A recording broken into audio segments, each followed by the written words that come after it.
അസ്സലാമു അലൈക്കും വറഹ്മത്തുള്ളാഹി വബറകാതുഹു. അസ്വദഖത്തു റദ്ദുൽ ബലാ. ദാനധർമ്മം ചെയ്യുക എന്നുള്ളത് ആപത്തുകളെ തടയും എന്നാണ് ഇസ്ലാം പഠിപ്പിക്കുന്നത്. ദാനധർമ്മം ചെയ്യുക എന്നുള്ളത് വളരെ പുണ്യകരമായ ഒരു കർമ്മമാണ്. അബ്ദുല്ലാഹി ഇബ്നു മുബാറക് റളിയല്ലാഹു അൻഹു ഒരിക്കലൊരു സ്വപ്നം കാണുകയാണ്. രണ്ട് പക്ഷികൾ പരസ്പരം സംസാരിക്കുന്നതായിട്ടാണ് അദ്ദേഹം സ്വപ്നം കാണുന്നത്. അതിൽ നിന്നൊരു പക്ഷി പറയുകയാണ്, ഈ കൊല്ലം ഹജ്ജ് ചെയ്ത 6 ലക്ഷം ആളുകളുണ്ടായിരുന്നു. അവരുടെ ഹജ്ജിനെ അല്ലാഹു തആല സ്വീകരിച്ചിട്ടില്ല. പക്ഷേ ഹജ്ജ് ചെയ്യാത്ത ഡമസ്കസിലുള്ള ഒരു ചെരുപ്പ് കുത്തി കാരണം ഈ 6 ലക്ഷം ആളുകളുടെയും ഹജ്ജിനെ അല്ലാഹു തആല സ്വീകരിച്ചു എന്ന് ഈ പക്ഷി പറയുകയാണ്. അദ്ദേഹം അബ്ദുല്ലാഹി മുബാറക് റളിയല്ലാഹു അൻഹു ഉറക്കത്തിൽ നിന്ന് ഞെട്ടിയുണർന്നു. അതിനുശേഷം അദ്ദേഹം ഡമസ്കസിലെ ഈ ചെരുപ്പ് കുത്തിയെ അന്വേഷിച്ച് നടക്കുകയാണ്. ആരാണ് ഈ ഡമസ്കസിലെ ചെരുപ്പ് കുത്തി? മുവഫിഖ് എന്ന് പറയുന്ന ആ ചെരുപ്പ് കുത്തിയെ അദ്ദേഹം അന്വേഷിച്ച് കണ്ടെത്തുകയാണ്. എന്നിട്ട് അദ്ദേഹം ആ വ്യക്തിയോട് ചോദിക്കുന്നു, താങ്കൾ എന്ത് സൽക്കർമ്മമാണ് ചെയ്തിട്ടുള്ളത്? താങ്കൾ കാരണം കൊണ്ട് 6 ലക്ഷത്തോളം ആളുകളുടെ ഹജ്ജിനെ അല്ലാഹു തആല സ്വീകരിച്ചിരിക്കുന്നു. എന്ത് സൽക്കർമ്മമാണ് താങ്കൾ ഇതിനു വേണ്ടി ചെയ്തത് എന്ന് ചോദിച്ചപ്പോൾ അദ്ദേഹം പറയുന്നു, ഞാൻ വലിയ ഒരു സൽക്കർമ്മവും ചെയ്തിട്ടില്ല. ഞാൻ എല്ലാ ദിവസവും എൻ്റെ നിത്യചിലവിനായി ചെരുപ്പ് കുത്തി ജീവിക്കുന്ന ഒരു വ്യക്തിയാണ്. എൻ്റെയും കുടുംബത്തിൻ്റെയും ചിലവുകൾ നടന്നു പോകുന്നത് ഈ ചെരുപ്പ് കുത്തി കിട്ടുന്ന അധ്വാനത്തിൽ നിന്ന് കിട്ടുന്ന പൈസ കൊണ്ടാണ്. എനിക്ക് വർഷങ്ങളായിക്കൊണ്ടുള്ള ആഗ്രഹമാണ് ഹജ്ജ് നിർവഹിക്കുക എന്നുള്ളത്.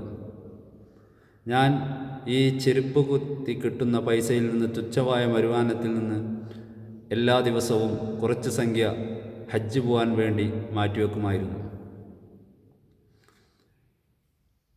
അങ്ങനെ ഹജ്ജിന് പോകാനുള്ള പൈസയെല്ലാം റെഡിയായി. എൻ്റെ ഭാര്യ ഗർഭിണിയായിരുന്നു. ഒരു ദിവസം അയൽവക്കത്ത് നിന്ന് നല്ല ഇറച്ചി കറി വെക്കുന്ന വാസന എൻ്റെ വീട്ടിലേക്ക് അടിച്ചു. ഗർഭിണിയായ എൻ്റെ ഭാര്യയ്ക്കൊരാഗ്രഹം ഇറച്ചി കഴിക്കണമെന്ന്. ഞാൻ ഉടൻ തന്നെ അയൽവക്കത്തെ വീട്ടിൽ പോയിക്കൊണ്ട് അവരോട് ചോദിച്ചു, നിങ്ങൾ കറി വച്ചിരിക്കുന്ന കറിയിൽ നിന്ന് കുറച്ച് മാംസം എനിക്ക് തരുമോ എന്ന് ചോദിച്ചപ്പോൾ അവർ പറഞ്ഞു, ഇത് നിങ്ങൾക്ക് കഴിക്കാൻ പറ്റില്ല. ഈ ഭക്ഷണം നിങ്ങൾക്ക് കഴിക്കൽ ഹറാമാണ്. എന്നാൽ എനിക്കും എൻ്റെ മക്കൾക്കും ഇത് ഹലാലാണ് എന്ന് അവർ പറയുകയുണ്ടായി. കാരണം ഞാൻ ചോദിച്ചു, നിങ്ങൾക്ക് ഹലാലും ഞങ്ങൾക്ക് ഹറാമുമാകുന്നത് എങ്ങനെ എന്ന് ചോദിച്ചപ്പോൾ അവർ പറയുന്നു, കുറേ ദിവസങ്ങളായി എൻ്റെ മക്കൾ പട്ടിണിയാണ്.